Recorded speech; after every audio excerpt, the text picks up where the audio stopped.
अस्सलाम वालेकुम फ्रेंड्स, मेरा नाम है दाऊद और आप लोग देख रहे हैं क्रिकेट लवर अली शो।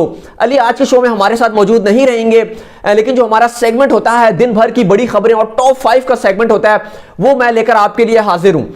सबसे पहले आपको ओवरव्यू दे देता हूं। कल पाकिस्तान और न्यूजीलैंड का दूसरा T20 मैच खेला जाएगा, लेकिन सवाल यह है कि विकेट कीपिंग के फराइज कौन अंजाम देगा। सरफराज की क्या टीम में वापसी होगी, सरफराज क्या खेलेंगे, उसके बारे में बात करेंगे। सेकंड नंबर पे बात करेंगे कि पाकिस्तान टीम का ओपनिंग जोड़ी क्या होनी चाहिए और क्या होगी, और थोड़ा सा टीम कॉम्बिनेशन के बारे में बात करेंगे जो चेंजेस होने जा रही हैं पाकिस्तान की सेकंड T20 में पाकिस्तान टीम की, उसके बारे में बात करेंगे। तीसरे नंबर पे बात करेंगे मोहम्मद आमिर के हवाले से। इंडियन मीडिया मोहम्मद आमिर को बहुत हाइप दे रही है। जो मोहम्मद आमिर की रिटायरमेंट हुई है वो इंडियन मीडिया में इतनी ज्यादा हाइप बन गई है, और क्या आमिर की जो आईपीएल में खेलने की बातें हो रही हैं वो क्या सीन है, उसके बारे में बात करेंगे। और भी कुछ अंदर की खबरें निकल कर आ रही हैं, उसके बारे में खुलासा करेंगे। इसके बाद बात करेंगे मैक्सवेल ने हारिस रऊफ के बारे में एक बड़ा स्टेटमेंट दिया है, और उन्होंने काफी उनको कहा है कि बात नहीं मानते, क्या नहीं करते, वो क्या सीन है, उसके बारे में बात करेंगे। इसके बाद जो है इंडिया ऑस्ट्रेलिया की सीरीज के हवाले से कुछ एक अच्छी खबर नहीं आ रही है, कुछ प्रॉब्लम हो गई है, वो भी डिस्कस करेंगे। और इसके बाद बात करेंगे PSL जो ड्राफ्ट होना है उसमें प्लेयर्स जो रिटेन करने हैं उसका पीसीबी ने फ्रेंचाइजीज को बता दिया और डेट भी बता दिया कि कब कब आपने जो है वो रिलीज करने हैं प्लेयर, और कौन से आपने रिटेन जब कर लेने हैं, तो उसमें फ्रेंचाइजीज कौन कौन सी तैयारियों में लगी हुई है उसके बारे में भी बात करेंगे। उससे पहले अगर आप हमारे चैनल पर पहली बार आए हैं तो सब्सक्राइब लाजमी कर दीजिए हमारे शो को, और उसके अलावा मुझे अगर आप इंस्टाग्राम में फॉलो करना चाहें तो कर लें, मैं मौजूद हूं दाऊद क्रिकेट के नेम से। कोई सवाल हो आपका तो जरूर भेजिएगा, और इसके अलावा हमें फेसबुक पर भी फॉलो कर लें, आपको सारी हर अपडेट्स वहां पर भी मिलती रहती हैं, तमाम चीजें आपको डिस्क्रिप्शन में मिल जाएंगी। सबसे पहले बात करते हैं कल पाकिस्तान और न्यूजीलैंड का हैमिल्टन स्टेडियम पार्क में सेकंड T20 मैच खेला जाएगा, लेकिन सवाल अभी भी बहुत ज्यादा हैं और पाकिस्तान टीम के कुछ ऐसे सवालात हैं जो सुलझने का नाम ही नहीं ले रहे। पहले ही पाकिस्तान टीम अपने रेगुलर कप्तान बाबर आजम को T20 सीरीज से जो है वो बाहर कर चुकी है। अब परेशानी इस बात पे है कि विकेट कीपिंग किससे करवाई जाए, क्या रिजवान को खिलाया जाए या सरफराज को खिलाया जाए। देखिए बात इतनी सी है कि पाकिस्तान टीम पहले ही मिसबाह जिसकी मैनेजमेंट के सबसे जिसकी क़यादत कर रहे हैं, पहले ही वो गलतियों पे गलतियां किए जा रहे हैं। कुछ बातें तो ऐसी हैं जो समझ से बिल्कुल बालातर हैं। सबसे पहले ये बात समझ नहीं आ रही कि रिजवान को ओपन करवाने का फैसला क्यों किया गया। हमें भी पता है कि रिजवान हो गए, चाहे आप सरफराज को भी ले लें, T20 में ये दोनों उस तरह से बैटिंग के तौर पे यूटिलाइज नहीं किया जा सकता। इन दोनों को उतनी अच्छी हार्ड हिटिंग करते नहीं हैं। हमें पता है 2019 में जब पाकिस्तान ऑस्ट्रेलिया जा रहा था तो मिसबाहुल हक ने तब भी कहा था कि हम ऐसा चाहते हैं कि पावर प्ले को यूटिलाइज करें, पावर प्ले पे अच्छा करें। लेकिन जो तीसरा T20 खेला गया पर्थ में, वहां पे जो हमारे 4 बैट्समैन खेल रहे थे, पहले 4 उनमें से 3 ये थे जिसमें इमामुल हक का नाम शामिल था, रिजवान था और हारिस सोहेल थे, और ये तीनों ही जो है वो आराम से खेलने वाले प्लेयर हैं, लंबा खेलने वाले प्लेयर हैं, एकदम इनसे बड़े हिट नहीं लगते। और ऑस्ट्रेलिया में आपको पता है कि हमारा हशर क्या हुआ, हम ऑस्ट्रेलिया में 2-0 से सीरीज हार कर आए थे T20। फिर अभी भी बात यही कर रहे थे, अभी भी T20 सीरीज से पहले मिसबाहुल हक यही कह रहे थे कि हम ऐसी क्रिकेट खेलेंगे कि ये कर देंगे, आग लगा देंगे, बूंदियां तोड़ देंगे, फलाना कर देंगे, पावर प्ले को यूज करेंगे, पावर प्ले में रन्स बनाएंगे। लेकिन हुआ क्या, हुआ यह कि आपने अब्दुल्ला शफीक से ओपन कराया और उसके साथ आपने रिजवान को भेजा। रिजवान 17 गेंदों पे 17 रन बनाए उन्होंने। देखिए एंड में जिस तरह शदाब ने रन बना रहे थे, इमाद वसीम बना रहे थे, फहीम अशरफ बना रहे थे, शायद अगर गेंदें हमारे पास और ज्यादा होती तो एंड में शायद ये लोग अवेल कर सकते होते, बहुत जल्दबाजी ना करते तो शायद हमें 10-12 अगर हमारे पास गेंदें एक्स्ट्रा होती तो हम और भी रन बना सकते थे। लेकिन रिजवान ने शुरू में कुछ खास किया नहीं, लेकिन मैं कुछ खास रिजवान को क्रिटिसाइज नहीं कर रहा क्योंकि आपका टॉप ऑर्डर भी रन नहीं बना रहा था। लेकिन बात इतनी है कि हमें पता है कि रिजवान क्या कर सकते हैं, रिजवान का पोटेंशियल हमें पता है T20 में वो क्या कर सकते हैं। वो क्या रातों रात AB डिविलियर्स नहीं बन सकते, वो रातों रात जो है वो उनके अंदर एकदम से चेंज नहीं आ सकता। हम रिजवान को जानते हैं, वो टेस्ट में बेहतरीन है, लेकिन हमें पता है कि आप T20 में उनसे क्या निकलवा सकते हो।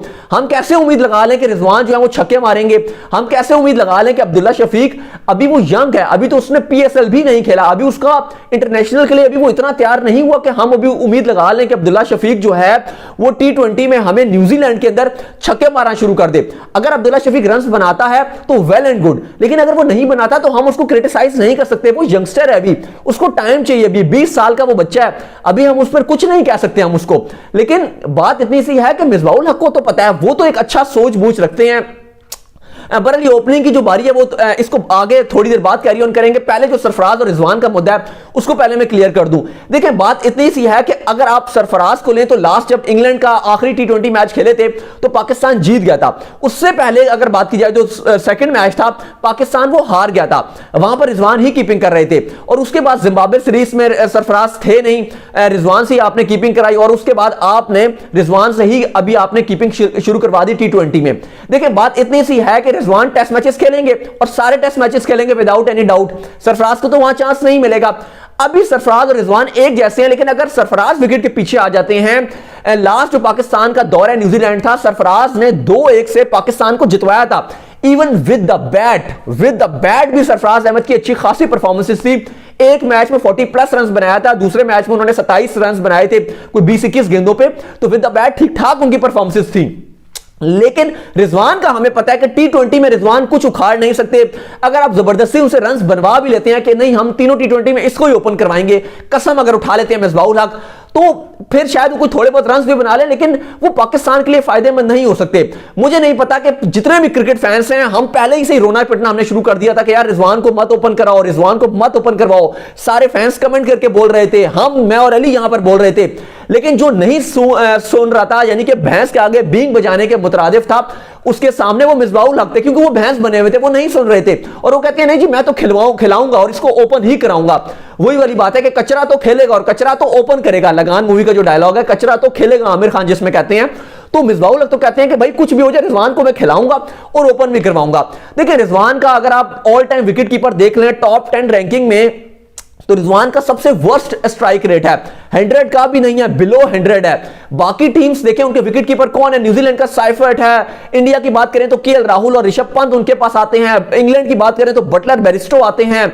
किसका आप जिसका एक से बढ़कर एक विकेट कीपर है। इवन अफगानिस्तान का भी जो विकेट कीपर है वो शहजाद विकेट कीपर था, वो उसको भी देख लें, वो भी इतना बेहतर है जो छक्के मार सकता है। इवन मैं तो ये कहता हूं कि आप अब देखें आजम खान जो हमारा टैलेंटेड प्लेयर है, जो लंका प्रीमियर लीग में अच्छा कर रहा है, कॉन्फिडेंट लड़का है, उस पर काम किया जाए, नेशनल क्रिकेट अकेडमी में उसके साथ काम किया जाए, वो फ्यूचर का एक बड़ा टी20 का प्लेयर बन सकता है। उसके पास बड़े शॉट्स भी हैं, कीपिंग भी कर सकता है। सरफराज और रिजवान दोनों से वो बेहतर है, लेकिन करंटली जो हमारे पास सरफराज और रिजवान है, तो मैं तो विदाउट एनी डाउट मैं सरफराज के साथ जाऊंगा और मैं चाहता हूं कि सरफराज खेलें। पाकिस्तान की टीम करंटली बहुत इनएक्सपीरियंस है, इसको एक्सपीरियंस चाहिए और अगर इस टीम में सरफराज की इंक्लूजन होती है तो ना सिर्फ एक्सपीरियंस आएगा बल्कि हल्की फुल्की, मुझे इतना पता है कि एटलीस्ट रिजवान से बेहतर ही बैटिंग कर लेंगे। जो वो रिजवान करके दे रहे हैं उससे शायद फिर भी बेहतरी हो जाएगी। तो रिजवान को आप अभी करवाएं आराम, और फाइनल टी20 के बाद जो टेस्ट सीरीज होगी, रिजवान बहुत अहम प्लेयर है हमारे और टेस्ट में हम रिजवान को पूरा सपोर्ट भी करेंगे, लेकिन टी20 में for God sake no Misbah, please no. Open की अगर बात करें तो ओपनर भी देखें आप, अब्दुल्ला शफीक की मैंने ऑलरेडी बात कर चुका हूं कि आप अब्दुल्ला शफीक के ऊपर इतना प्रेशर हम नहीं डाल सकते।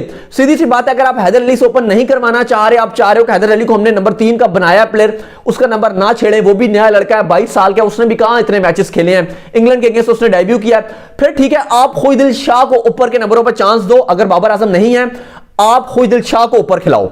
अगर आपने अब्दुल्ला शफीक के साथ आप खुईदिल शाह को खिला दो, नहीं तो बेस्ट जोड़ी बन रही है, आपके पास ऑप्शन है, लेकिन आप पावर प्ले को यूटिलाइज करो न्यूजीलैंड में। अगर आपने न्यूजीलैंड को मारना है तो न्यूजीलैंड की तरह ही खेलना पड़ेगा। अगले मैच में जो कल मैच खेला जाएगा उसमें विलियमसन आ रहे हैं, सऊदी आ रहे हैं, बोल्ट आ रहे हैं, बहुत खतरनाक टीम है न्यूजीलैंड की। आपने क्या समझ के रखा हुआ है? पाकिस्तान को थोड़ा सा, ये मिसबाहुल हक को थोड़ा सा एक्स्ट्रा सोचना पड़ेगा, अदरवाइज ये टी20 सीरीज में पाकिस्तान को व्हाइट वॉश होने से कोई नहीं बचा सकता। सोचना पड़ेगा कि अगर खुईदिल शाह को हम ओपन करवा दें, अगर हैदर अली को करवा सकते हैं तो उनको ऊपर करवा लें, बीच में मिडिल ऑर्डर में इफ्तिखार टीम में आएंगे, आई होप कि आ रहे हैं, अभी तक जो इतलात हैं इफ्तिखार की जगह बनेगी। टीम कॉम्बिनेशन समझ नहीं आया कि आपने 3 फास्ट तेज गेंदबाज के साथ फहीम भी चौथे खिला दिए। आपको चाहिए था कि थोड़ी सी बैटिंग को स्ट्रेंथन करें, 39 पे 5 होंगे, हमें पता था आप न्यूजीलैंड ऑस्ट्रेलिया में आपकी बैटिंग लड़खड़ाती है, तो आपको चाहिए था कि आप थोड़ी सी बैटिंग को लंबा करते, लेकिन आपने अपनी बैटिंग के बारे में सोचा ही नहीं और इतना ऐसा देखना पड़ा कि हमें खतरा हो रहा था कि हम 100 भी नहीं कर सकेंगे। Thanks to bowling allrounders Shadab, Imad और फहीम, जिन्होंने जो है वो हमारी इज्जत बचा ली और 156 तक जो है वो पाकिस्तान को ले गए थे। तो आई थिंक मिसबा को थोड़ा सा टीम कॉम्बिनेशन पे दोबारा काम करना पड़ेगा, इफ्तिखार को इन करना पड़ेगा, ओपनिंग पे रिजवान को हटाना पड़ेगा, सरफराज को लाना पड़ेगा, मिडिल ऑर्डर में आप सरफराज को खिलाओ, हैदर अली आपके पास ऑप्शन है, अब्दुल्ला शफीक के साथ अगर आप जाना चाहते हो, वो यंगस्टर हैं, लेकिन अब्दुल्ला से हम इतनी उम्मीदें नहीं लगा सकते, क्योंकि सीधी सी बात है, अब्दुल्ला शफीक ने ना अभी इतना खेला है, ना हमने उनको अभी इतना देखा है। नेशनल टी20 कप में एक सेंचुरी इन्होंने मारी थी, अगर वो अच्छा कर देते हैं तो वेल एंड गुड, बुरा करते हैं तो हम उनको कोई क्रिटिसाइज नहीं कर सकते, क्योंकि वो बहुत ही यंगस्टर है, उनका फ्यूचर है अभी। लेकिन करेंटली आपके पास बेहतरीन ऑप्शन है कि आप पावर प्ले को यूटिलाइज करना चाहते हो तो आप खुद शाह को प्लेइंग 11 के अंदर जो है वो डाल दो। चले बरन पाकिस्तान का तो खैर मैच कल खेला जाएगा और हम यही दुआ करेंगे कि पाकिस्तान टीम और मिसबाह को थोड़ा सा होश आए और सही प्लेइंग 11 का चूज करें, क्योंकि हमारे लड़कों के अंदर दम है और इंशाल्लाह यही लड़के हमें मैच जीत कर भी देंगे। तीसरी जो बड़ी खबर है वो मोहम्मद आमिर के हवाले से आ रही है, और बात की जाए तो मोहम्मद आमिर ने 2 दिन हो गए हैं मोहम्मद आमिर को रिटायरमेंट अनाउंस किए हुए, लेकिन इंडियन मीडिया जो है वो बहुत ज्यादा हाइप दे रही है मोहम्मद आमिर के रिटायरमेंट को लेके।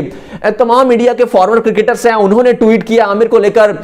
बात की जाए आकाश चोपड़ा की, बात की जाए तो इंडिया के बड़े बड़े जर्नलिस्ट हैं वो इस बारे में बात कर रहे हैं। विक्रांत गुप्ता ने ट्वीट किया है, इरफान पठान कह रहे हैं, वो कह रहे थे मैं लंका प्रीमियर लीग में मोहम्मद आमिर के साथ खेल रहा था और अभी भी मैंने उनको देखा है, वो मेरी टीम के अगेंस्ट गेंदबाजी कर रहे थे, तो अभी भी उनके अंदर बहुत इंपैक्ट है और मोहम्मद आमिर अभी बहुत उनके पास टाइम है और मुझे लग रहा है कि वो पाकिस्तान तो खैर अब खेल चुके, लेकिन वो कह रहे थे कि अभी भी इनके अंदर क्रिकेट बहुत बाकी है, लेकिन उन्होंने मोहम्मद आमिर के कैरियर में आगे जो बेस्ट ऑफ लक दिया।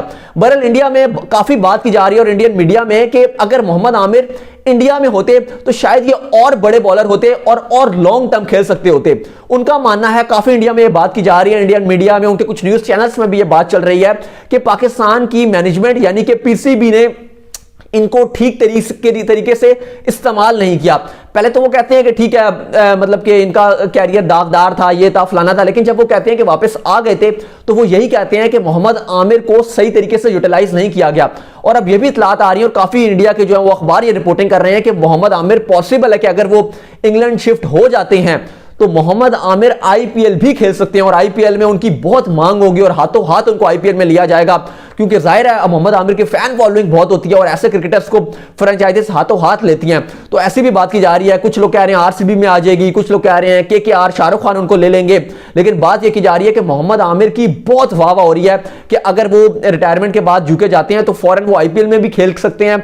तो इस तरह की वहां पर तो बातें चल रही हैं, लेकिन बहरहाल बात ज्यादातर यह की जा रही है कि मोहम्मद आमिर को पीसीबी ने ठीक तरीके से डील नहीं किया। अगर वो इंडिया में होते या कहीं और होते तो उनकी ज्यादा होती। और बात की जाए तो ट्विटर हो गया, इंडिया का मैं ट्विटर की बात कर रहा हूं और काफी सारे यूट्यूब चैनल्स में बात कर लें, इंडिया के उनके न्यूज चैनल्स की बात कर लें, तो आमिर के रिटायरमेंट को बहुत हाइप मिली है। इंडिया में बहुत ज्यादा बात की जा रही है मोहम्मद आमिर के बारे में। तो यहां से आप अंदाजा लगा सकते हैं कि मोहम्मद आमिर की ना सिर्फ फैन फॉलोइंग पाकिस्तान में है बल्कि इंडिया में भी बहुत ज्यादा फैन फॉलोइंग है। और हम भी यही चाहते हैं, पाकिस्तानी फैन भी, कि मोहम्मद आमिर जो है रिटायरमेंट वापस ले लें। शायद आफरीदी का भी यही मानना था, सईद अजमल ने यह कहा है, वो कह रहे हैं कि वसीम खान एमडी को चाहिए कि मिसबाउल हक को बिठाएं और मोहम्मद आमिर को बिठाएं, वकार यूनुस को बिठाएं और इनके मामला तय पाएं और उसके बाद मोहम्मद आमिर को दोबारा टीम में आना चाहिए, क्योंकि मोहम्मद आमिर बहुत बड़े खिलाड़ी हैं और अभी भी उनकी गेम बहुत बाकी है। ये सईद अजमल का कहना था, शायद आफरीदी के भी रलते मिलते जो हैं वो इसी बारे में ख्यालात हैं। इसके बाद शोएब अख्तर का तो आपको पता ही है, हमने बता भी दिया था, वो तो कहते हैं कि शोएब मुझे 1 महीने के लिए आमिर को दे दो, मैं इसको ऐसा बनाकर भेजूंगा कि आप लोग पहचानोगे ही नहीं। चलें इसके बाद जो है वो नेक्स्ट खबर आ रही है, वो पीएसएल के हवाले से आ रही है और वो बड़ी खबर है, क्योंकि पीएसएल पीसीबी ने तमाम फ्रेंचाइजीज को कह दिया है कि भाईजान आपके पास 1 हफ्ता है, अपने 8 खिलाड़ी जो आपको बेहतरीन 8 खिलाड़ी लगते हैं, चाहे उनमें से जितने भी फॉरेनर हो जाएं या आपके जो है वो लोकल प्लेयर्स हो जाएं, उनको आप अलहदा कर लें और बाकी प्लेयर्स को रिलीज कर दीजिए। यानी कि हर टीम को कह दिया है कि 8 प्लेयर्स आप रख लें और बाकी प्लेयरों को छोड़ दीजिए, क्योंकि फिर ड्राफ्ट होगा 10 जनवरी को लाहौर में। 10 जनवरी को लाहौर में जो है वो बड़ा दिन होगा, क्योंकि उसमें टीम्स जो है वो चुनेंगी जो खिलाड़ी उनके रहते होंगे। लेकिन 1 हफ्ते का टाइम दे दिया है पीसीबी ने, तो इस 1 हफ्ता बड़ा इंपॉर्टेंट है और सारी फ्रेंचाइजीज ने अपने सर जोड़ लिए हैं, चाहे कराची किंग्स हो, पेशावर ज़ल्मी हो, लाहौर कलंदर हो, सब ने, कोयटा हो गई, इस्लामाबाद यूनाइटेड, कि भाई हमने कौन कौन से खिलाड़ी, वो कौन से 8 खिलाड़ी हैं जिनको रखना है, कौन से हमारे बड़े प्लेयर्स हैं जिनको हमने रखना है। हाँ, कैटेगरी के हिसाब से रखना है कि इस कैटेगरी का फिर रिलीज करना पड़ेगा, मतलब वो सारा सिनेरियो देखकर जो है फिर जाहिर है जब ड्राफ्ट होगा तो फिर वो उनके पास ऑप्शंस भी कम हो जाएंगे। अगर कोई नहीं रिलीज करेगा ज्यादा खिलाड़ी तो फिर उसके लिए प्रॉब्लम भी बन सकती है। तो सारी फ्रेंचाइजीज जो हैं वो आजकल से शुरू हुई हुई हैं और इसी काम में लगी है, क्योंकि सिर्फ उनके पास 7 से 8 दिन है जिसमें उन्होंने ये सब काम करना है, क्योंकि 10 जनवरी को लाहौर में बड़ा ड्राफ्ट होगा। इसके बाद बात कर लेते हैं, मैक्सवेल ने एक बड़ा स्टेटमेंट दिया हारिस रऊफ को लेकर। जाहिर है मेलबर्न की कप्तानी करेंगे और हारिस रऊफ का मेलबर्न के साथ जो कॉन्ट्रैक्ट भी हो गया है। तीसरे T20 खेलने के बाद हारिस रऊफ को जो पाकिस्तान की मैनेजमेंट है, मिसबा, वो रिलीज कर देंगे और फिर वो बगैर क्वारंटीन के वहां ऑस्ट्रेलिया चले जाएंगे और वहां पर फिर क्रिकेट खेलेंगे बिग बैश में मेलबर्न की तरफ से। उसमें मैक्सवेल कह रहे हैं कि हारिस रऊफ जो है वो बड़े थोड़े से अजीब से प्लेयर हैं। वो कह रहे हैं अच्छी भी बात है लेकिन कभी कभी ये स्ट्रेंज भी लगता है, क्योंकि वो कह रहे हैं कि हारिस रऊफ को अगर आप एक बात कहो कि यार ये वाला बॉल तूने डालना है, लेकिन जब वो बॉल करते हैं तो वो अपनी मर्जी से कर जाते हैं। मैक्सवेल कह रहे थे कि कभी कभी ये अच्छा भी हो जाता है, कभी कभी बुरा भी हो जाता है, लेकिन हारिस रऊफ जो विकेट, उस बॉल पे विकेट उन्हें अक्सर मिल जाता है और फिर वो एक तरह से हंस भी रहे होते हैं और वो अपॉलॉजी भी कर रहे होते हैं कि यार मैंने आपकी बात नहीं मानी।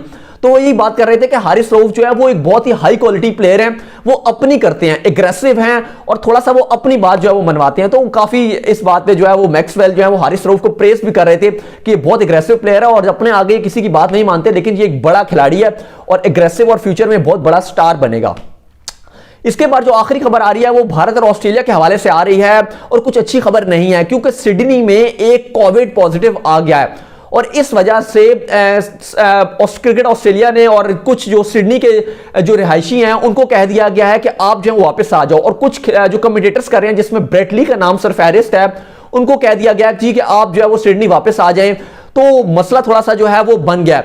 बात की जाए तो ब्रेट ली ने फॉक्स स्पोर्ट्स को भी इन्फॉर्म कर दिया है कि मैं जो हूं वो वापस जा रहा हूं। तो इस बात में काफी जो है वो हाइप बनी हुई है कि शायद कुछ कमेंटेटर्स इंडिया ऑस्ट्रेलिया सीरीज से वापस चले जाएं। इससे पहले ऑस्ट्रेलिया बिल्कुल कोविड फ्री था, इवन क्राउड भी आ रहा है सीरीज में, न्यूजीलैंड में भी क्राउड आ रहा है, लेकिन ये बड़ा सेटबैक है। तो बड़ा ही एहतियात रखी हुई है इन कंट्रीज ने, ऑस्ट्रेलिया न्यूजीलैंड ने। लेकिन फिलहाल एक सिडनी में कोविड पॉजिटिव आ गया जिसकी वजह से ब्रेट ली को वापस बुला लिया गया और उन्होंने फॉक्स स्पोर्ट को इन्फॉर्म भी कर दिया है। आई होप आपको आज हमारा शो पसंद आया होगा। नेक्स्ट शो में अली हमारे साथ मौजूद होंगे। सब्सक्राइब लाजमी कर दीजिए चैनल को। मुझे इंस्टाग्राम में फॉलो करना चाहें तो लाजमी वहां पे करें। कोई सवाल हो तो लाजमी भेजें। मैं मौजूद हूं दाऊद क्रिकेट के नेम से।